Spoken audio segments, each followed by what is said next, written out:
Jadi sistem injeksi yang sekarang itu kan, kalau yang dulu kan modelnya bensin itu sifatnya nyembur gitu ya. Jadi walaupun kecil tapi dia nyembur, makanya boros kalau mesin-mesin zaman dulu, kendaraan zaman dulu. Nah kalau sekarang kan sudah mesin injeksi itu, dia membaca kalau misalkan memang butuh nih, atau misalkan BBM-nya sudah habis nih, butuh suplai lagi dari suplai bahan bakar, nanti si injeksi itu mengeluarkan berapa tetes gitu ya. Nah jadi seperti itu, jadi lebih irit. Kalau yang mesin-mesin zaman dulu yang konvensional, pokoknya dia nyembur terus gitu ya. Makanya kalau misalkan di kendaraan-kendaraan yang mesin sebelum injeksi itu atau yang bukan injeksi, ada kadang motornya mogok. Kenapa? Bensinnya banjir gitu, suka ada istilah kayak gitu kan, atau mesinnya banjir atau businya banjir gitu. Nah kenapa? Karena tidak ada sensornya. Pokoknya si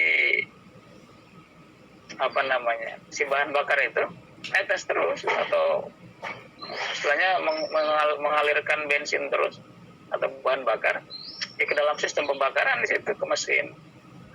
Jadi tidak ada level kebutuhannya berapa atau misalnya sudah penuh atau belum, pokoknya terus saja gitu. Nah berarti kan pertama akan menimbulkan keborosan pada bahan bakar. Yang kedua ya jadinya tidak efektif. Itu yang harusnya si bahan bakar yang dipakai hanya misalkan berapa mili gitu ya, ternyata ditetes terus, akhirnya lari ke dalam busi gitu ya, ke coil, ke ignition coil. Makanya akhirnya businya terendam bensin. Nah, dulu saya sering ngalami itu gitu ya, motor zaman saya kuliah.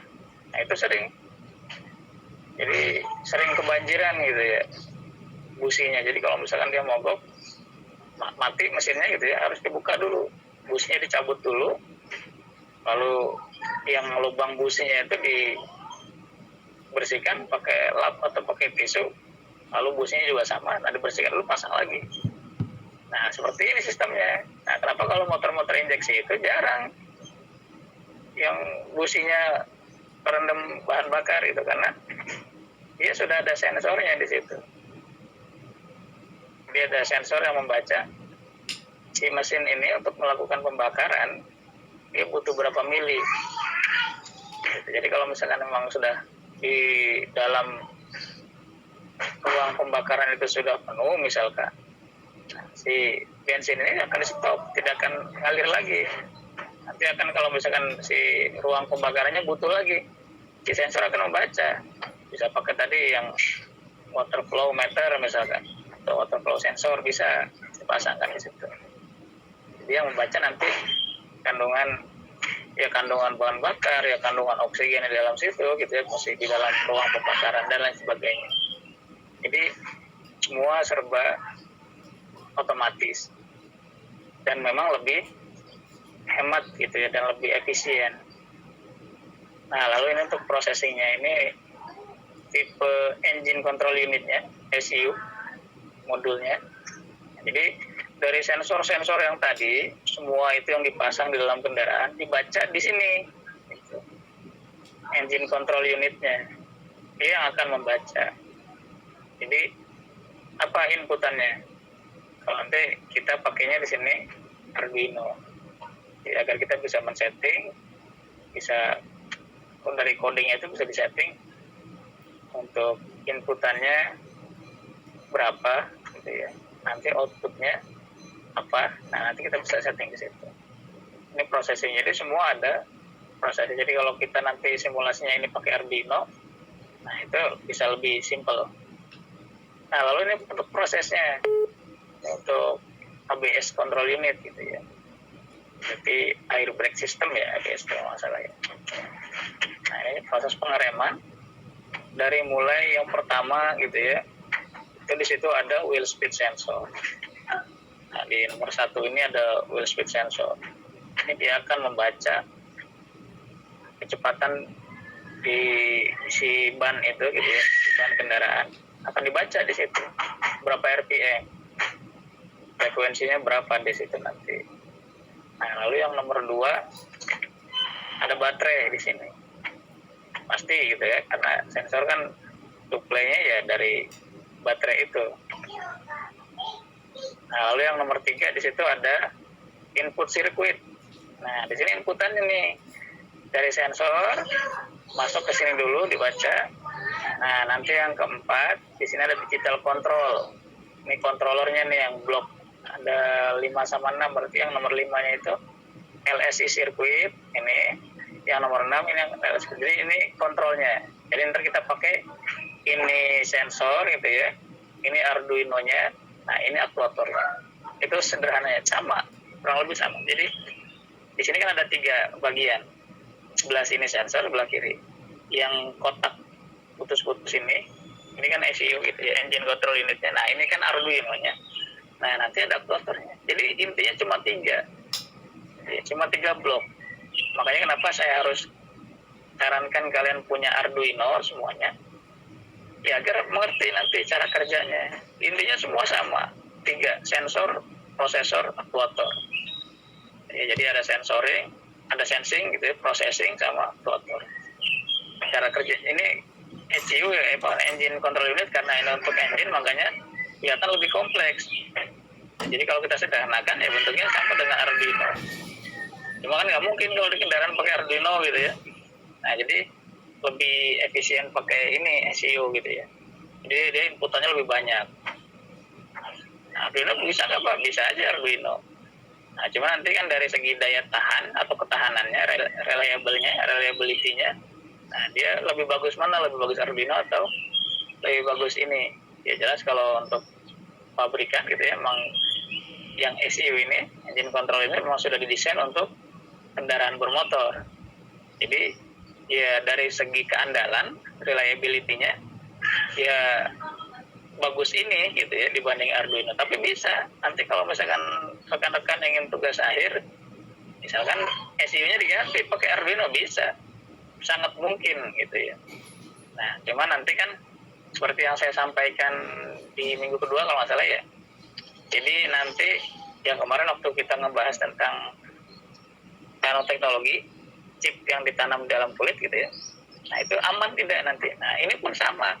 Kalau misalkan nanti ECU-nya ini, engine control unitnya kita ganti dengan Arduino, nah, dia keandalannya seperti apa?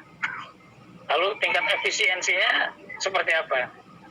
Gitu. Kalau memang si Arduino itu tingkat efisiensinya mendekati nilai ECU, gitu ya, atau misalkan dia keandalannya juga mendekati nilai ECU, nah itu bisa dipertimbangkan. Tapi kalau untuk sekedar kita simulasi, nah itu sangat mungkin pakai Arduino.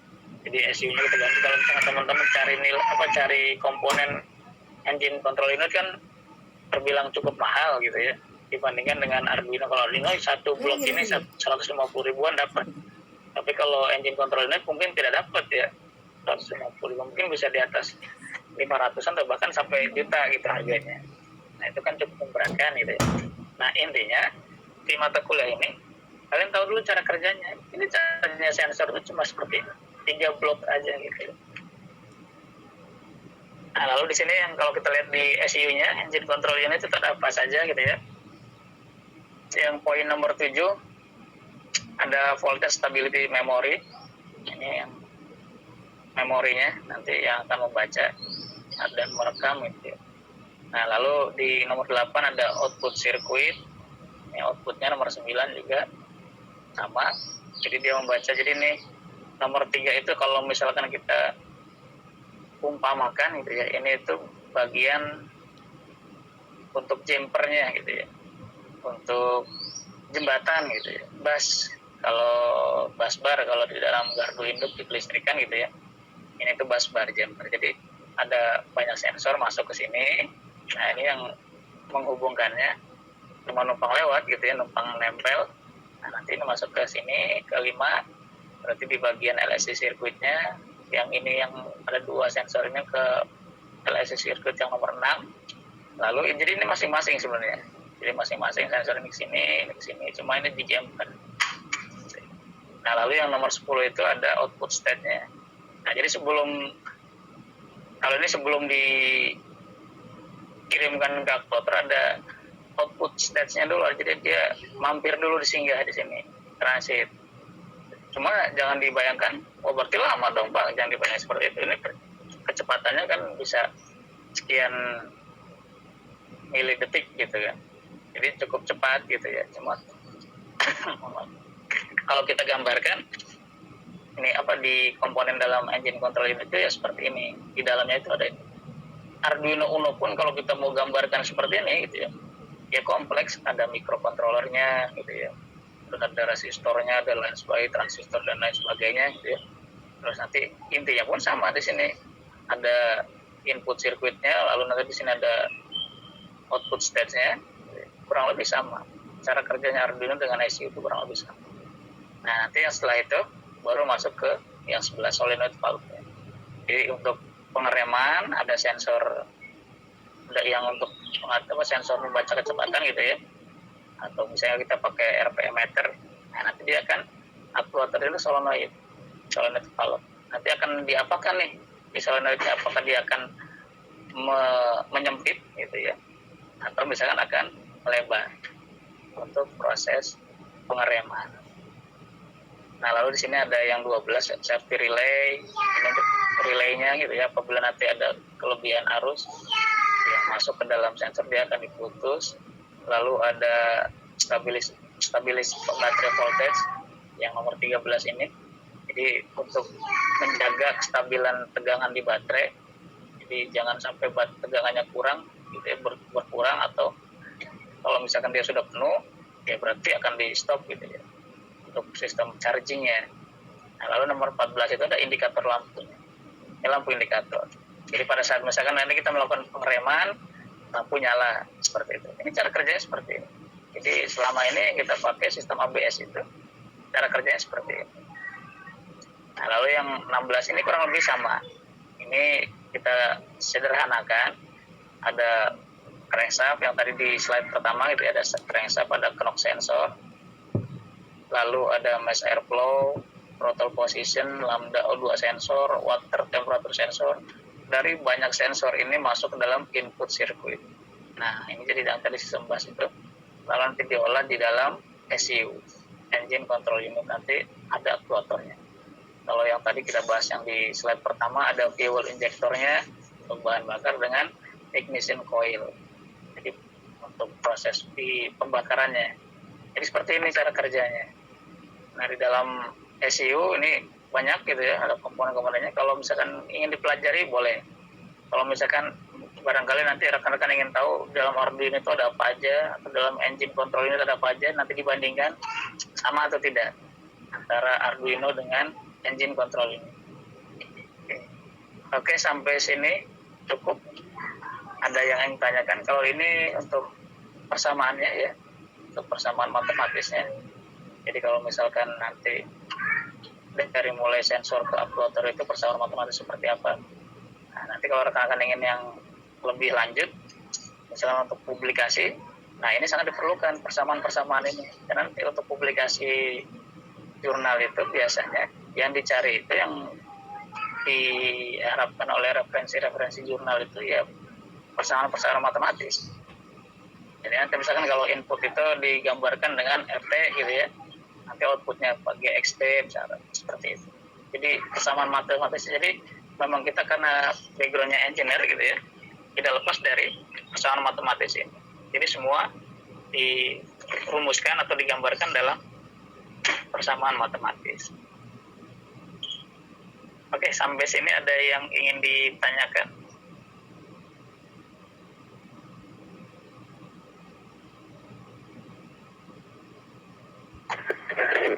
Oke. Dari paparan tadi, ada yang ingin ditanyakan atau sudah cukup jelas atau cukup bingung? Silakan kita buka sesi diskusi. Ada?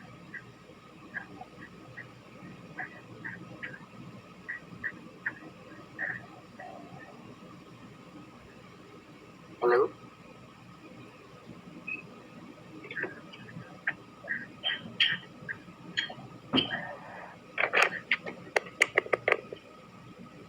Pada kemana?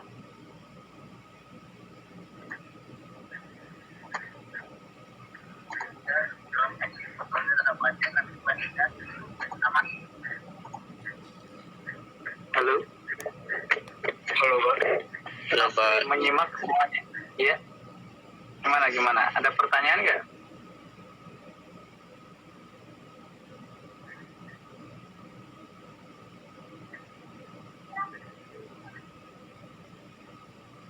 Cukup? Izin bertanya deh, Pak. Ayo, silakan dapat. Mohon maaf sebelumnya tadi saya agak telat karena saya kira jam 7.30 mulainya. Saya izin bertanya, Pak. Mungkin tadi udah dibahas. Tadi kan membahas tentang efisiensi apa ya antara Arduino sama ECU. Nah, itu untuk mengukur efisiensi itu bagaimana ya, Pak? Kita bisa mengetahui efisiensinya. Oke. Bukan efisiensi sebenarnya tadi ya. Jadi paparan kita di minggu ketiga ini adalah menjelaskan tentang sistematika si sensor gitu. Jadi si sensor itu komponennya ada apa saja untuk sistem mekatronika. Jadi itu ada 3 layer. Yang pertama ada sensor, lalu ada control unitnya. Kalau di situ dijelaskan tadi ECU, engine control unit, dan yang terakhir ada aktuator. Nah, jadi semuanya gitu ya, secara garis besar kalau sistem mekatronika itu terdiri dari 3 layer itu, 3 komponen.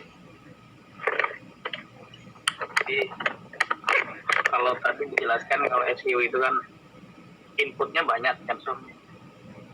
Nah, jadi di situ yang dipakai engine control unit karena memang sistem keandalannya dan safety-nya lebih bagus dibandingkan Arduino. Nah, makanya di tugas kita, tugas besar mata kuliah mekatronika ini, kita pakainya Arduino. Karena apa? Karena cara kerja si Arduino itu mirip dengan engine control unit. Kalau yang tadi kita jelaskan di paparan itu. Jadi kurang lebih sama cara kerjanya. Fungsinya itu sama. Di engine control unit itu sebagai prosesornya atau penerima sinyal dari sensor. Nah, Arduino juga sama sebagai prosesornya, penerima sinyal. Nah, kenapa kita pakai Arduino? Karena ya pertama lebih murah. Jadi kalau misalnya kalian nanti saya suruh cari engine control unit, nah itu harganya bisa mungkin sampai jutaan gitu ya. Karena memang lebih mahal gitu. Dan untuk codingnya butuh aplikasi yang memang support terhadap engine control unitnya. Biasanya lisensinya lebih mahal. Nah, kita pakai Arduino itu karena open source gitu ya. Jadi semuanya bebas untuk dikembangkan.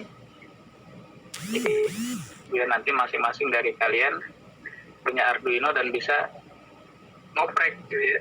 Ini dioprek nanti. Nah, lalu tugas yang terakhir tadi di akhir tayangan itu paparan, kalian diminta untuk bukan membandingkan ya, tapi mencari persamaan. Kalau di ECU tadi kan komponennya ada EEPROM gitu ya, EEPROM Maps, terus ada application code, ada operating system, sama out memory. Nah, itu di ECU. Lalu nanti kalian cari datasheetnya Arduino Uno atau datasheet Arduino yang kalian pakai lah, mau pakai yang Mega atau yang pakai Arduino apa gitu ya, bebas. Cuma kalau saya sarankan Arduino Uno biar semuanya seragam. Nah, datasheet si Arduino itu nanti komponennya ada apa saja di Arduino Uno. Nanti dari situ kalian cocokkan dengan engine control unit. Oh, misalkan kalau di situ bagian out memory, kalau di Arduino itu di komponen apa namanya di situ, yang fungsinya sama sebagai out memory atau sebagai memorinya. Lalu di situ ada EEPROM, ada operating systemnya. Nah, di Arduino apa nama komponennya? Jadi silakan nanti itu dicari, dikerjakan hari ini gitu ya. Ya harus hari ini ya. Jadi kita masih punya banyak waktu, karena kita kalau mulai jam 7 sampai jam, coba saya lihat jadwalnya, sampai jam 8.40. Jadi kita kurang lebih masih punya waktu 1 jam. Jadi kalau misalkan nanti ini kita close perkuliahannya, bukan berarti perkuliahan selesai, tapi masih ada waktu 1 jam untuk mengerjakan tugas. Kalau misalkan ini kuliah luring, ya ini dijadikan kuis gitu ya. Jadi nanti ada waktu 1 jam, silakan dicari, di searching. Kalau misalkan belum selesai, nanti silakan diselesaikan sampai minggu berikutnya gitu. Jadi ini bukan tugas sampai minggu depan sebenarnya. Jadi harus dikerjakan hari ini. Itu ya, dapat. Iya baik, terima kasih Pak. Berarti sekalian tugas kemarin yang 2 itu dikumpulkan sekarang ya Pak? Iya, betul. Nanti form tugasnya saya belum bikin, termasuk daftar hadir yang minggu ini ya. Saya juga belum bikin, nanti kalau sudah saya buat di e-kampus saya infokan, jadi biar kalian langsung segera diisi dari minggu 1, 2, sama minggu ini, minggu 3. Pak, maaf izin bertanya Pak. Yang lain ada lagi? Yang ingin kita... Ya, Ridwan Abdul Aziz. Ya Pak, mengenai tugas barusan karena terkendala koneksi Pak, untuk tugasnya apa ya Pak? Untuk yang minggu sekarang. Tugasnya adalah mencari persamaan engine control unit dengan Arduino Uno. Jadi kalau engine control unit tadi komponennya ada apa saja di situ, yang di blok diagram tadi untuk paparan. Nah, lalu di Arduino Uno komponennya apa nanti disamakan. Misalkan nanti contohnya gini, tadi di engine control unit ada EEPROM Maps. Nah, EEPROM Maps itu fungsinya sebagai apa sih? Dijelaskan dulu cara kerjanya apa. EEPROM Maps itu di dalam engine control unit fungsinya sebagai apa? Nah, nanti di Arduino yang fungsinya sama atau hampir sama dengan EEPROM Maps itu komponen apa di Arduino? Nanti jelaskan, misalkan komponen microcontroller itu, atau misalkan port USB-nya atau dan lain sebagainya, itu dijelaskan. Misalkan nanti gampang, kalian tinggal cari blok diagramnya Arduino Uno cara kerjanya. Lalu nanti setelah EEPROM itu ada application code. Nah, application code ini kan untuk yang mengcoding. Kalau di Arduino Uno untuk yang application code-nya itu komponen apa namanya? Lalu di situ berikutnya ada operating system kalau di engine control unit. Nah, OS-nya pada Arduino Uno itu di bagian apa? Atau apa operating systemnya si Arduino Uno? Lalu yang terakhir ada fault memory, yang penyimpanannya. Kalau di Arduino Uno nama komponennya apa? Jadi tugasnya mencari persamaan. Jadi kalau di ECU itu komponennya sudah jelaskan tadi. Nanti Arduino Uno komponennya apa saja. Jadi nanti kalian pada saat tugas besar atau misalkan nanti pada saat sesi presentasi sudah bisa memaparkan semua. Jadi misalkan kalau tadi di ECU itu ada inputan sensornya, misalkan tadi yang ada crankshaft gitu ya, sama camshaftnya sensor, terus ada knock sensor kalau nggak salah tadi, terus ada throttle position sama yang sensor udara ya, mass airflow. Nah, nanti kalian misalkan pakainya sensor proximity misalkan. Sensor proximity, nanti bikin blok diagramnya, lalu masuk ke dalam, misalnya kalau di Arduino apa namanya, nanti kalau di sini kan ada EEPROM, nah jadi kalian bisa membuat diagram bloknya nanti.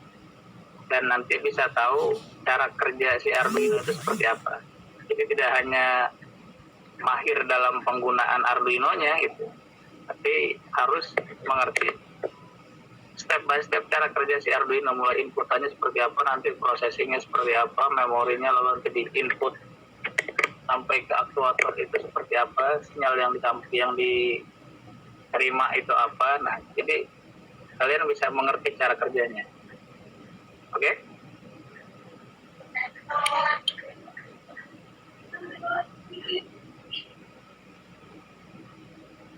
Yang lain ada lagi pertanyaan?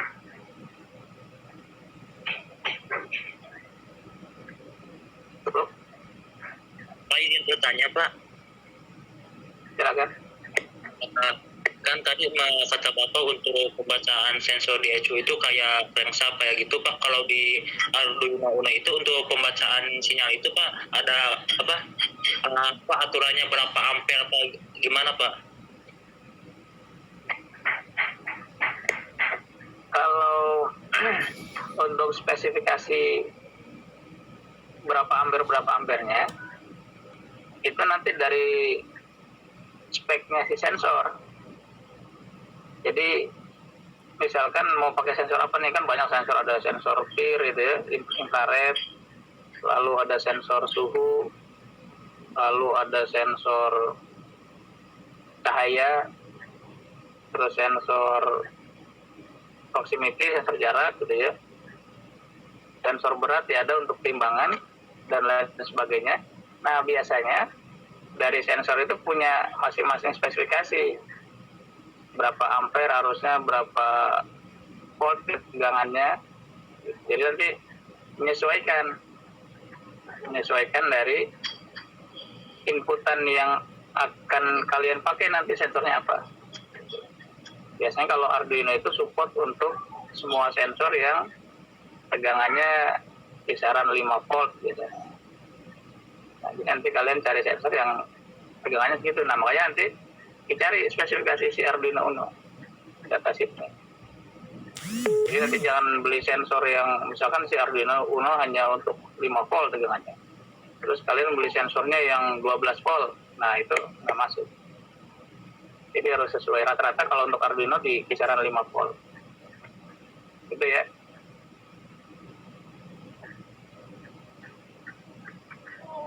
Ada lagi?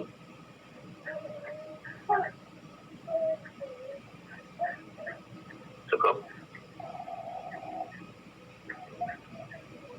Oke, kalau sudah tidak ada lagi pertanyaan, kita akhiri, kita close perkuliahan pada minggu ketiga ini. Namun masih ada waktu sampai 8.30 ya. Masih ada waktu, kita sampai 8.30. Jadi 8.40, berarti kurang lebih 1 jam. Jadi silakan nanti 1 jam ini dimanfaatkan untuk menyelesaikan tugas minggu ketiga ini. Atau kalaupun misalkan minggu kedua belum selesai, silakan dikerjakan kembali. Jadi kita berakhir sampai jam 8.40. Nanti kalau jam 8.40 kalian sudah selesai tugasnya, silakan di-save dulu. Kalau misalkan belum, ya nanti dikerjakan sampai pertemuan berikutnya. Yang jelas nanti pada saat saya buka form tugas, itu harus sudah diselesaikan, tugasnya sudah di-upload. Baik, kalau sudah tidak ada lagi pertanyaan, sudah dirasa cukup, kita akhiri. Kurang lebihnya mohon maaf apabila ada kata-kata saya yang kurang berkenan atau menyakiti ya. Terima kasih atas perhatiannya, terima kasih atas kehadirannya. Assalamualaikum warahmatullahi wabarakatuh. Selamat pagi semuanya, salam sejahtera buat kita semua. Waalaikumsalam warahmatullahi wabarakatuh. Terima kasih Pak. Selamat pagi kembali Pak, terima kasih.